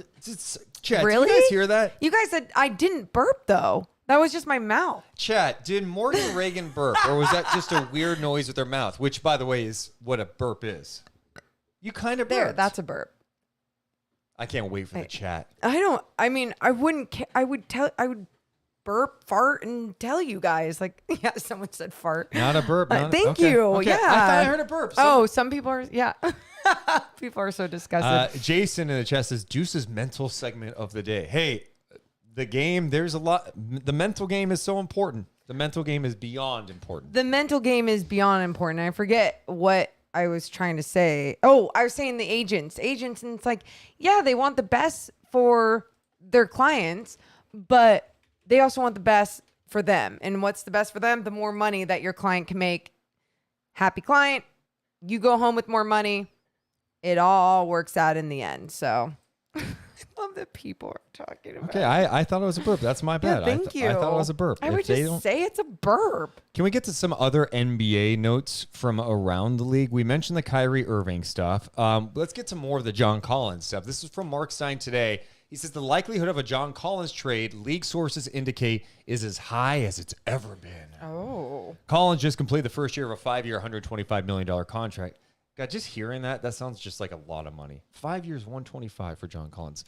But the newness of the deal didn't do anything to downgrade external interest in the 6'9" forward that has bubbled league-wide since talks broke down between Collins and the Hawks in a $90 million extension at the start of the 2021 season. He was one of the league's most talked about trade targets this season until Atlanta ultimately decided to shut down all Collins discussions before the trade buzzer. The trade chatter has only intensified since Atlanta's meek first-round exit to Miami in 5 games. I've been advised that relocation for Collins this offseason is pretty much expected now. And he continues to be mentioned as a player on Portland's radar for a potential deal constructed around the number 7 pick. Something else Mark Stein has filed away. Quote, I've likewise been told that Suns GM James Jones has rated Collins highly in the past. The Hawks, remember, have been routinely mentioned as a leading potential sign and trade partner for Phoenix's DeAndre Ayton. Okay. Can I ask a question? Yeah. If the Kings were to trade down, get that 7th pick, they trade with Portland, Okay. and they were to get John Collins, because obviously that's what you're saying, the Hawks would be willing to trade John Collins for that 7th pick. So if the Kings got John Collins that night, would you be satisfied that night with John Collins? No. Wait. You're trading You're trading away the pick. 4 for 7 and what? John Collins and something else. No, but that's now you're getting to like a bigger 3-team Exactly. deal. Yeah. Morgan, what do my you think I rules was with doing? trades that I What? would say to people in Discord or Twitter, don't throw me some bullshit like, oh, what if you just did that? But how is that bullshit? You like, don't. so you're trading. So by that point, you're trading that 7th pick for John Collins. Is that not enough for you? Is what I'm asking. No, I would not do Okay, that deal. that's why I would I'm not asking. do that deal. Okay. I would not do a deal where you're trading a top 10. your first round pick Yeah. this year Yeah. for John Collins. Okay. No, absolutely not, because the talks have not been centered around that. That's why I'm asking. Clint Capella and Trae Young are close. Capella has been described to Mark Stein as a true young favorite. The fact that the Hawks have been mentioned prominently as a potential destination for Ayton and Gobert certainly suggests that Capella is by no means untouchable.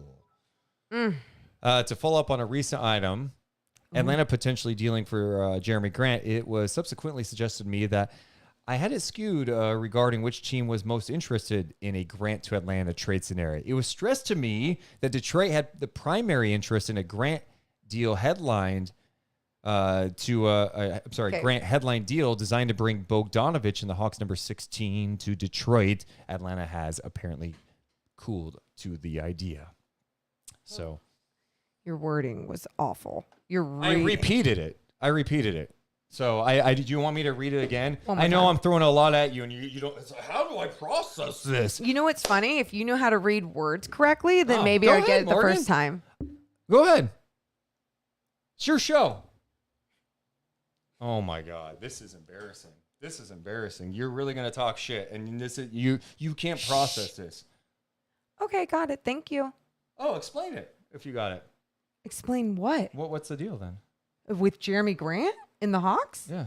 Why do you want me to explain it? Exactly. You don't got it. What? What? Explain it. What I just read. The same thing. I was just reading it because you screwed up your words. And I redid it right away. And I just didn't understand your words. Oh my God. Why? Is that high maintenance? Yeah. Someone else help me. It's the Momo hour. Thank you. Wow. Someone else help me. Let's get to Dean. damn, why do we pay Fox for a max man? Then you have to pay Sabonis max also. And then Collins is almost at $25 million a year. Yeah, I mean, I think that's what makes it challenging for Sacramento is then, you are paying those three a lot of money. And if those are your three, are you making enough headway to put a sustained winning product on the floor?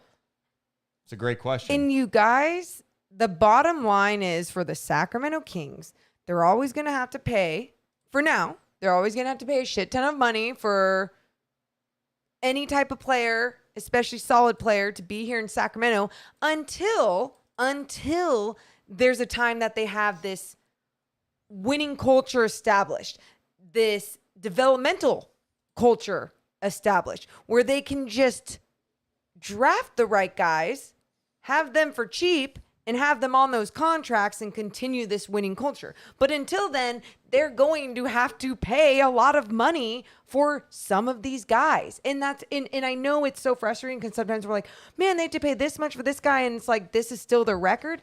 I get that, but until you start building something, you're gonna have to keep going with that kind of money. Yeah, but you also have to be smart with how you spend your money. So, but that's if you could build it through the draft, which we're starting to see. Monty McNair has that capability, but that's great. You can keep drafting the right guys, but if you don't have a culture in place, where the hell are you going to go? So hopefully that's the direction they're going with Mike Brown and his coaching staff. Mark Stein had something else over the weekend that we have not talked about yet, and that was the report that after playing a pivotal role in Golden State's championship success, Kevon Looney could be a target for Charlotte and Sacramento. Looney more than outplayed the 3-year, $14 million deal he just completed with the Golden State Warriors.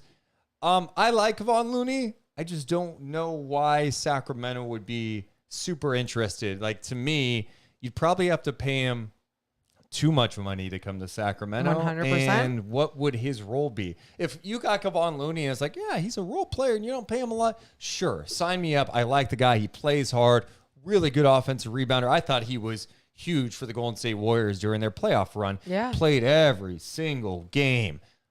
Big ups to that. I just don't see the fit here. Yeah. And I think that goes to, again, if there was a system already in place and it was like, okay, yeah, that could work with Sabonis. So that could work with the Kings are so far away from that I just don't understand how that could happen, right? I mean, you would think this next season, let's say they stick with going in with Rashawn Holmes and playing him in a different role in a certain amount of minutes. If you can make that work with Sabonis, then I would believe in some of these other guys that are out there and making that work within your system, like just a more improved piece right there, right? But if you can't make that work, then where are you trying to go with this? Someone in the chat says Otto Porter Jr. I like Otto as a potential role player. I just think Sacramento, that's where the free agency stuff really is scary to me, because you don't want to be in a situation like the Kings were, let's just say when Pete D'Alessandro was the GM, where, you know, you're signing Carl Landry because he was good on the Warriors and then you pay him too much money. How'd that work out? Or if you want to fast forward to Trevor Ariza, you know, Dwayne Dedman, Corey Joseph, Zach Randolph, like these overpays on guys who aren't going to help you as much as they would help a team like Golden State. You know, like Otto Porter plays a specific role with the Warriors, but he also like wasn't playing massive minutes in the finals late, right? He'd start, but you'd end up playing 14 minutes a game. I think you'd be asking too much of Otto Porter and be paying him too much. That's it. A lot of these guys, you have to, with the Kings right now, at least, ask them to do so much more until there is a system in place and everything works and you can plug in some pieces. And it's like, yeah, Otto Porter can work there. There's, good enough guys on this squad in a system that everyone has down. So you just plug it in. But it's not like that. You would be asking Otto Porter to do so much more. And he doesn't have to do that much on the Golden State Warriors. Same with Looney. Looney still had to do a lot, but he had a lot of pressure taken off of him with so many fantastic pieces around him. I like him. I think he's a good player. Plays really hard. Great dude. But, when you have Sabonis playing a ton of minutes, like, are you willing to spend the type of money it would take to get someone like Looney? Because let's be honest, he's probably, if you bring him to Sacramento, you're going to have to pay him far more than the Warriors, right? And that's where it doesn't make sense. Like, the Kings need a lot of stuff: shooting, length, some versatility, defense. It doesn't totally make sense. And they also have their own cap issues. The one guy that someone in the chat was just mentioning that is more intriguing would be Gary Payton II, GP2, just what he does from a defensive perspective. And but I don't know if that's one. How can you attract GP2 to Sacramento? Right. And then you also don't have a ton of money to spend really at this point. Yeah. And that's why I guess my whole point with Richaun Holmes is like, find a way to make it work. And I'm cool with it, but also like I'm open-minded to moving him in the right direction. I am too. I really I liked what we saw with Richaun Holmes, especially when he had Tyrese on the squad.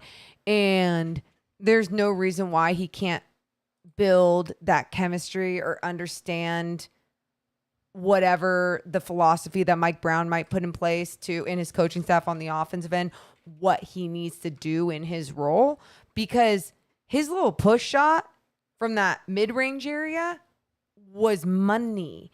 And there's so many times teams couldn't figure it out. That mostly had to do with playmaking from someone like Tyrese and De'Aaron Fox and everything. So how do you continue that? I think it's something that is absolutely very doable. And now you have someone else in Sabonis, that just is so much more of a threat as well. There's pieces on here that now I feel like more than ever can play together. And you just have to have the right coach in place to manage that the right way. And hopefully Mike Brown's that answer. Let's get to some of the updates today, because some of these draft prospects, like late last week, Keegan Murray talked about the Kings. Now you have some other players talking about the Kings today. Jaden Ivey talked. We mentioned that. There's also different players talking, including Johnny Davis, who said he has had no contact with the Kings during the pre-draft process. AJ Griffin did meet with the Kings at the Combine. They also attended his pro day, but he hasn't been in contact since. He worked out for San Antonio, New Orleans, Indiana, and New York, as well as the Blazers. Eason said he spoke to the Kings at the Combine, has had conversations with them since that time as well, although he has not worked out with the team. Mark Williams out of Duke has not met with the Kings. Now we get to Chet Holmgren. And this is according to Jason Anderson and James Ham. Chet says he could envision a Zag connection with King center Domantas Sabonis, whether it's high, low, or however we do it. I feel like I could work really well with Domas. I'm potentially playing with Fox and Sabonis. Those are obviously two great players and a former Zag, so obviously I have high regards for Domas. He isn't disclosing, though, which teams he has met with or worked out for, but he says based on his own research and discussions, he believes the Kings are a good organization with a bright future. By the way, I always get scared when someone says, based on my research. why? I just think about life. Okay, so Chet pretty much, Chet, and this is what I always say with these draft things. Like, no guy is going to be like, I just don't see myself working here. He's not going to say anything bad publicly. Mm-hmm. He'll let his agents leak or whatever, but Chet did have some comments to say. Yeah, great. I mean, good for him. And I would love for him to drop, but I don't know. It's weird how I don't, because it's very, very possible that any of these guys can fall. For some reason, I don't feel like that's going to happen, but We'll see.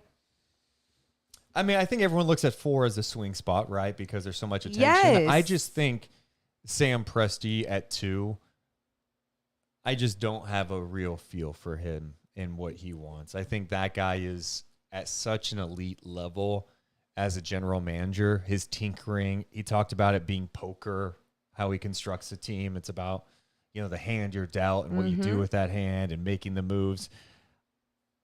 He scares the hell out of me because, I think he can go. There's plenty of options for him, and he has shown the ability. He doesn't care. He'll get as many first-round picks as possible. And it's always so interesting with him, too, because it's like, okay, but when are you going to care? When is the organization going to care about you actually winning and not building and growing and using that? When is Shai Gilgeous-Alexander going to care, right? You got a young guy in SGA who, let's just be honest, it's way more fun to play on a winning team, and especially in your younger years. Like, how much more buy-in are you going to get from him and the rest of the squad and the organization to keep just drafting guys and building? Yeah, and how many times is he going to be cool with, all right, I'm going to sit a lot down the stretch so I can get a good draft pick? Right. I mean, who knows? There's been talk that teams are trying to get a feel of SGA is available from OKC. Mm-hmm. Maybe Presti tanks another year, gets his guy Victor. Oh, yeah. Wembanyama, the French guy, the 7'3" French freak, dude. French freak. I like it. I think the Kings should tank for him for next season. I'm a Victor fan. Mark with a C says, in my opinion, Barnes and Holmes can't be on this roster to start the season. Here's what I'll say. I think Barnes' expiring deal is definitely going to be a deal that gets a lot of teams' attention. I think people think he could help them win too.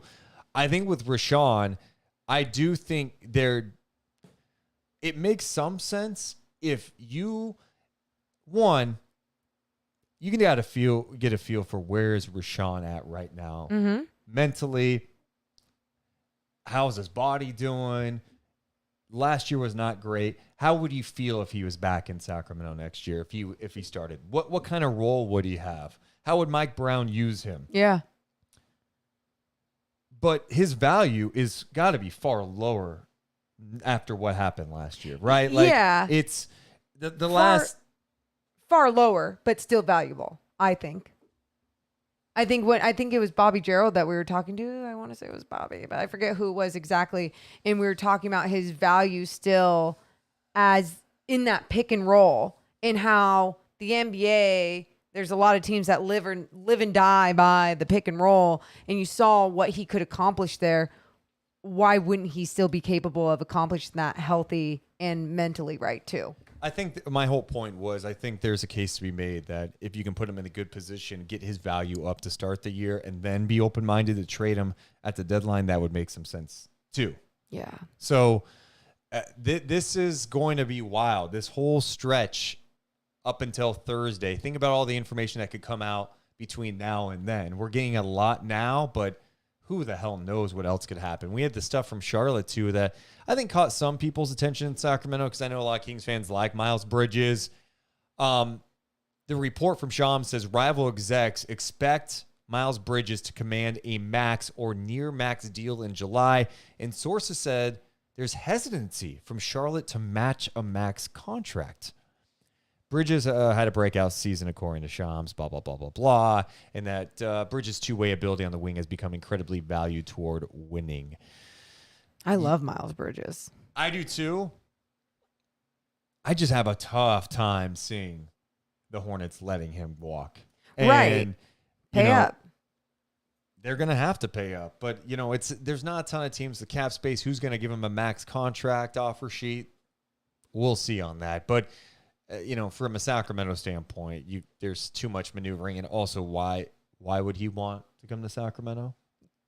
Why? Yeah, that's where I go. I like Miles Bridges. You're right. He took a serious jump. I thought he deserved to be in the All-Star conversation. Yeah. I love how his game's developed, athletic, all of that stuff. I don't see a world where that would make sense for him at all. And I feel like in this league too, you're just seeing you either have to be really smart or really rich, I guess, and be able to, pay up and pay these guys and do everything that it takes to do to make sure that you can keep these guys. Because when you're just like mediocre at any of those things, like you're just going to live in the middle. You're always just going to live in the middle. And like if you're the Hornets, you're seeing the value to a piece like Miles Bridges, and what that can mean for your entire organization going forward, and how many teams would just love to have a player like him. So yeah, you just got to pay up. They don't even have a coach right now. That Kenny Atkinson shit. I dude. know. Well, and that's why in my mind it's like, well, if you have the drama going on with everything with Kenny Atkinson going back to the Warriors next season, not going to coach the Hornets anymore, so now you're still on the coaching search. Make sure you got the right players in place. I think one, you saw the chemistry between he and LaMelo. It just doesn't make it. The Hornets are going to keep him. I would be shocked if they did not. That would be very, very surprising to me. We're going to be live all week long. Mike Brown's presser is coming up tomorrow. We're going to wrap it up for the audio portion here and then hang out on the YouTube and Twitch stream. So pretty much it's not going to change anything you guys are doing. So I'm going to play the sounder to indicate the end of the audio portion. And then we completely focus on the chat. Big week ahead. We appreciate everyone hanging out. We love you guys, but we got to go. Have a great rest of your day. Deuce and Mo, Deuce and Mo, Deuce and Mo. They tell you what they know. Deuce and Mo, Deuce and Mo, Deuce and Mo. The podcast that you know. Deuce and Mo. All right, that does it for the audio portion. Now we hang out with YouTube and Twitch. Let's just talk. Let's talk about everything that's happening with the draft. If you have questions, comments, whatever, go ahead and hit us up. Yeah. The Nets Kyrie stuff, dude. What a mess. What a mess that is. I'm not surprised. Well, I'm not surprised either. It is interesting. It's like the two LA teams and then New York who would want to try to get him. I don't get how the Knicks would do it. I don't know, like, what? So you're going to move some of those contracts that you have, like with Fournier and Burt? Like, what do you do to construct a deal? Then it's just what, Kyrie on the Knicks? Like, what else is around? I would love to see Kyrie reunite with LeBron in LA. Oh, the drama that would happen. Could be bad though. You get a healthy. That's what I'm you get a saying. healthy AD. Oh, you're thinking. You get Kyrie and LeBron Look with at Darvin me and say a Ham. healthy AD. Look at me It's a and big say year for him. It's a big year for him. I would love to see Anthony Davis healthy. Like sometimes I just don't think he has that drive to get through a stub toe, to get through being pushed to the ground. Like you got to have a different motor. What time is the Mike Brown press conference tomorrow? The Mike Brown press conference will be at 1 p.m. 1 p.m. We're still trying to figure out, do we want to go to the press conference? And then be on later too? And be on live after the press conference? Let's do that. Or do we want to be live for the press conference, react right after? I think there's some benefit to being there and at least... We should meet some people. Meet Mike and... Yeah. Let's meet some people. Yeah. And then go on. We have to be on after. We'll go on live right after. I know. Maybe the chat should decide for us. Should we carry it too, though? That's going to be very challenging. So I don't know. I don't know how that would work. Let's just have Joey come here and push a button.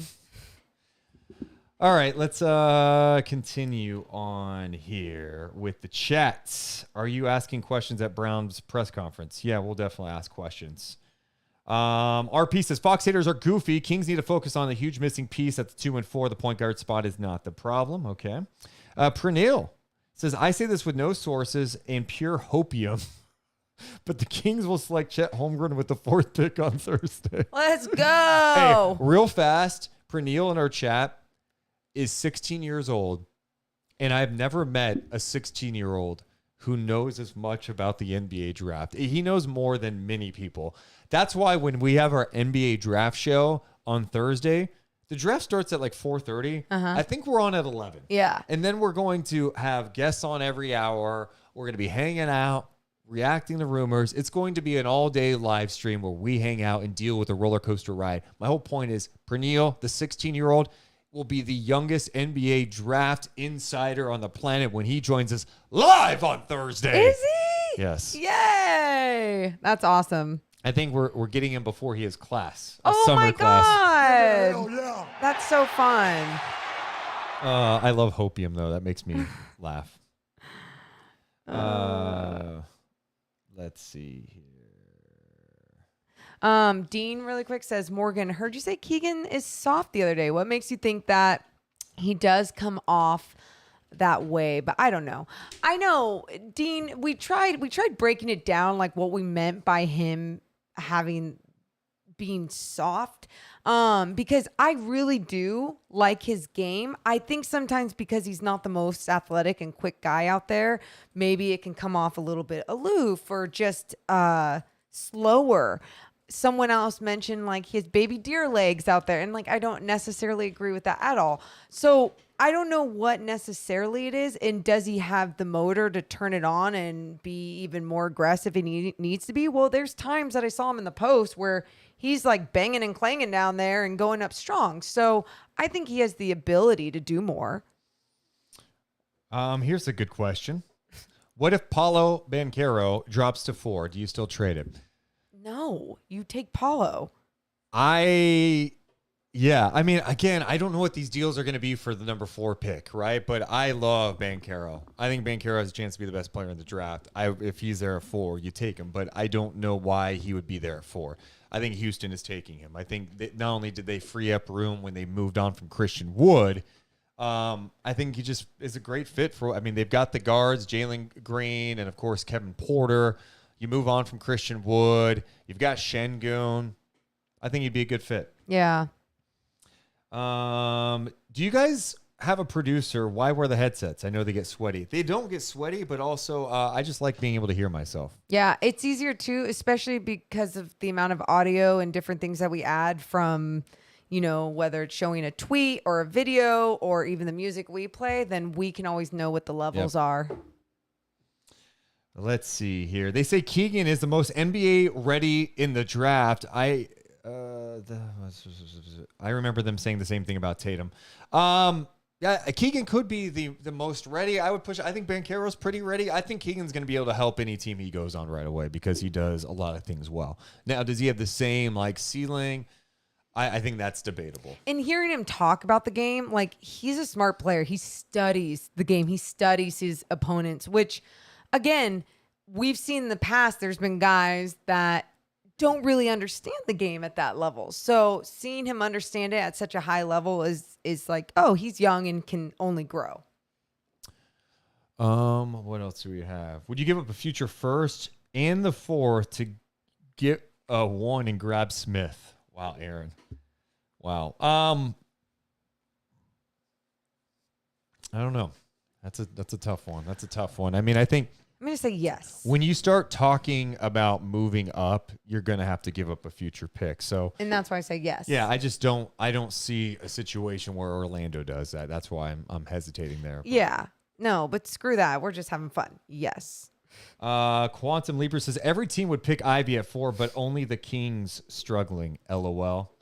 I mean, again, you're just basing things on you're assuming that they're not going to take him at 4. I mean, just because they're going to listen to offers, every GM in the league should be listening to offers on their pick. It would be ridiculous not to be like, so someone's going to call them up and he goes, no, we're taking Jaden Ivey. Hang up. Jaden Ivey is not, in my opinion, into that can't miss, you don't pick up the phone thing. No, you're picking up the phone to listen. And if it makes sense, you do the deal. I'm not as certain that Jaden Ivey's going to be an absolute star as some other people out there. And I could be wrong on that. I do see the flashes of brilliance for sure. Charlie says Davion and Barnes for Collins, then draft Ivy at the 4. Am I tripping? Man, I don't know. I don't know that you'd have to give up Davion in that deal. I would prefer not to. Quantum also says teams are looking to fleece. Kings are the league's punching bag on trades. I mean, I don't think that's completely accurate at this point with Monty McNair. You know, so you can push back on the Halliburton deal, especially if Halliburton turns into being like an all-star level player and the King, you know, we'll know in the next couple of years or whatever. But they gave up Halliburton, which is a really, really nice young player, Buddy's deal, and they got back Sabonis. They didn't give up any draft assets, so I don't think they got owned at all. Mitch says there are a ton of uber athletic guys that never become all-stars. Ivy is no lock either. Yeah, I don't think it's a lock, but I mean, look, we all obsess about the NBA draft, right? We all obsess it, and we read all these mock drafts, and it's just like we get there and think that this is how it's going to be. Like the top 5 are going to be the best 5. That's not how it works. How many drafts do we have to watch to realize that, hey, breaking news, some of the best players don't always go in the top 7 or 8 or 9 or 10. And then Eric is saying, I think the reality is that the top tier is only 3 players, and Monty and CAA are hyping up Ivy. You guys, we keep talking about the politics that go into this, right? Like they're the agencies, the agents that hype up their guys, that create this social media narrative at times too. But the only thing I will say about Jaden Ivey is that not only have we seen this narrative and watch it grow, we've had the pleasure of talking to, you know, college basketball experts, you know, Jay Billis, who is been in it forever in the way the things that he would have to say about Jaden Ivey. It's a really tough situation. It's going to be stressful. I mean, think about what happened last draft day. We had the deal that we thought was going to happen with Buddy Hield going to the Lakers and all this. God. And yeah, it'd be pretty wild. I'm being alerted to what? To someone saying our Discord's going crazy. Why? I don't know. Did someone get us out a photo? Because Monty McNair was walking in Doko. We got Drew there. Our guy Drew is at Doko watching. Are you stalking him? That is great. Oh my God, that is so. Oh wait, go to that one photo that had the orange. Yeah. Oh my God, that's hilarious. Dude, could you imagine Drew's out there and like you see like John Collins with him, like shaking hands? That would be insane. Yeah. What the hell, Drew? Get something better. You see him hug Chet. Oh my God, Paolo's here. Why is Paolo Beccaro here? Wait. He's talking to Jaden Ivey right now. Oh, man. The drama. That is so funny. Wait, because Monty's speaking to Travis Schlenk? Was he in the picture? On the phone? Yeah. People are making stuff up now. We're getting to danger time. Yeah. We're getting to danger time. Watch the misinformation. I saw that pic of him and I was like, oh, well, shit, I gotta see what's going on myself. He's still on the phone. This is what I love about the draft. So I'm looking at our Discord. Drew in our Discord. This is where we're at for information. I'm going to show this on the screen. Dude, Monty's still on the phone. That's so fucking rad. You know what's so funny? He could just be on the phone with like his wife. He could be. And we're sitting here acting as if he is executing the trade of a lifetime. That's how thirsty we are for some information. I love it. Oh my Keep God. that energy, everyone. Monty is on the phone. He is closing a deal as we speak. Does everyone have Thursday off? Like, are we going to sip on some beers and stuff throughout the day? No, I will not be partaking you won't, until late evening. I could partake by 2 and be good. Monty's on the phone. That is rad. Also, we have to set up food for ourselves that day. I'm thinking Thanks, Mo. I know. Pizza. Oh, man. As I said, I want to eat healthier. Now, how wild would it be is people are watching Monty McNair right now, and then like a minute from now, we see a Woj tweet. It's like, the Kings have worked out. Well, that shit would be cool. Then you just witnessed something. Yeah. Why? Drew, you should like intrude his space like paparazzi, you know? Yeah, go up to him like your TM. No, say you're DMZ. Is Monty executing a trade? And then it's Drew there. Hey Monty, it's with I'm with DMZ. Are you making a trade right now? Dude, and by the way, nice guy trying. I'm off at 2:30. I'm pumped as fuck. Who else we got? I saw someone else in here saying that they're off. Or it's my birthday Thursday, so I'm off. Hell yeah, let's Does it go. scare you that it is your birthday and it could either be the best day ever or it could be a really bad day? I mean, yeah, because no matter what, it's your birthday, so you're gonna have a great day. Just pop a bottle of champagne no matter what happens. By the way, coming up at noon, I encourage all you guys to go check out ESPN 1320, D'Lo and KC. They're going to be on for the next 4 hours from noon to 4. And you're going, why are you promoting other people? Because we like them, and they're great, and we like to collaborate. Anyway, D'Lo and KC are awesome. They're going to be on noon on ESPN 1320's YouTube page and their Twitch stream. And I'm sure it's going to be a lot of this. It's going to be a lot of talking about what the Kings should do, shouldn't do. It's draft week. It makes it. Well, actually, I'm assuming they're on today. Are they? They're on today, right? I don't know. Colby says celebrating Father's Day with a round of golf on Thursday. Beers will be drunk and the draft will be on the phone. Genius. The draft will be on the phone, or just Mo will be on the phone. Just saying. Hey, Colby. Hey. No. And if you're an NBA fan, we're going to be doing all of that. Let's see here. Okay. I'm just seeing if they're even on today. That's funny.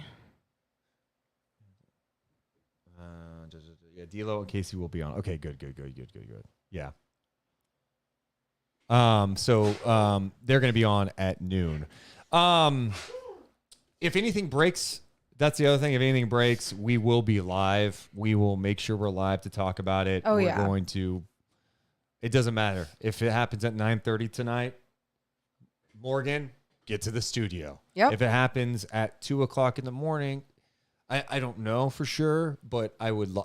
I personally would go on. If my alert went off at 2 a.m. and it said Kings trade blah blah blah, I would go on live. Yeah, hell yeah. That's funny.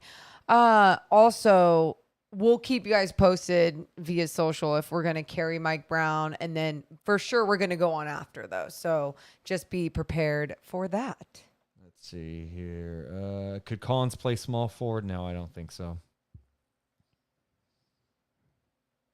Yeah, I don't think so. Man, it's going to be an interesting ride to Thursday. And I'm wondering if we're going to hear a trade. Is it going to be happening live? Who the hell knows? It's going to be so fun. I'm just excited that the Kings are in a position at 4 where it seems like they can make some noise, that they have some options. It could be Jaden Ivey. It could be trading and getting a haul for that number 4 pick. I hope my hope is that he comes out beyond aggressive. I want splashes. Make multiple moves. Get players and put yourself in a position so we could be doing a podcast and Morgan actually thinks they can be good. That would be fun. Yeah. One day.